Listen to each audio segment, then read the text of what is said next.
Good morning mga ka-farm. Tayo ay magpapakain na sa ating mga alaga ng kailan. Ito mga ka-farm. Papakain ko. Ito yung Integra 300. So, walang pili ito mga ka-farm kahit anong papakain mo dito.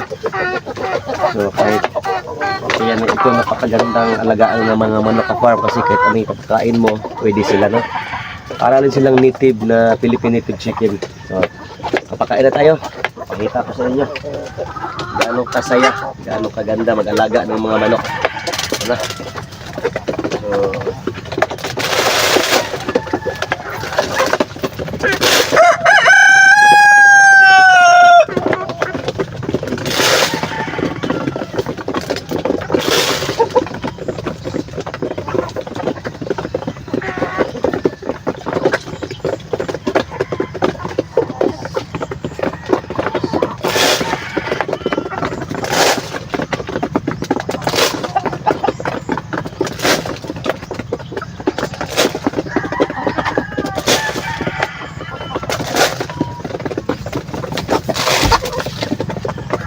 ito lang mga ka-farm. Okay, so napakaganda nila tingnan, no?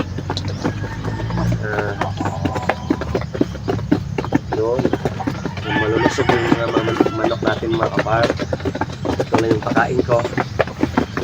Kaya ito, napaka-lambing na mga ka-farm.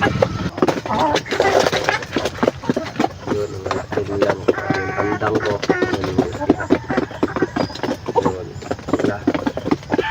Napakaganda nila tingnan mga ka-farm, no? Ang ganda ng kulay nila. So, ganito lang mga ka-farm kasi hindi sila alagaan. Wala nang wala nang ano pang gawin mo dyan. Pakain mo lang araw-araw.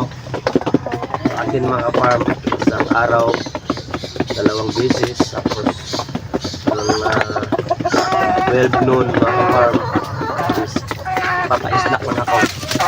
Papa-snack ko sila ng kahit ano, papa-snackin ko sila ng minsan mga ka-farm yung papa ng lubid, tapos ganito ilang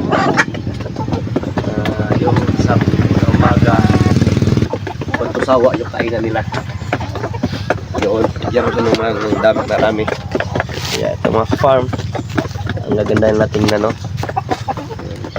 So, sana ay nag-enjoy kayo mga farm at rito lang libangan ko mga farm, nakawala sila ng pagod, nakawala ng stress, malaki ng sa farm.